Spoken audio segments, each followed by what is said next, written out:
সম্পত্তি, নিজের হিসেব আগামী দিনে কিভাবে রক্ষা হবে তার মন্ত্র শিখে নিন, নাহলে একটা আর্জিকর হবে। আমরা আন্দোলন করব, দিদির সেই বামপন্থী বন্ধুরা নেমে যাবে রাস্তায়, যেটা দিলীপ দা বললেন, আন্দোলনকে তারা শেষ করবে, অন্যদিকে ঘুরিয়ে দেবে।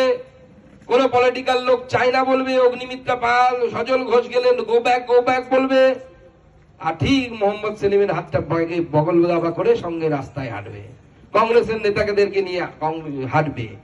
এই লোকেদেরকে ভালো করে চিনে নিন, এরা ছদ্মবেশী তৃণমূল, এরা তৃণমূলের কমরেড, যারা লাল ঝান্ডা নিয়ে ঘুরে বেড়ায়, এরাই হচ্ছে আসল সেটিং, সেটা হচ্ছে ফিশ ফ্রাই সেটিং। এই ফিশ ফ্রাই সেটিং থেকে দূরে থাকুন,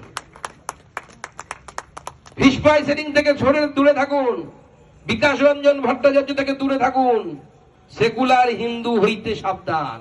যদি সেকুলার হিন্দুর সাথে থাকেন, আগামী দিনে ছ্যাঁকা খাওয়া ছাড়া আর দ্বিতীয় কোনো পন্থা আপনাদের সামনে থাকবে না, এটা আমি আজকে বলে গেলাম।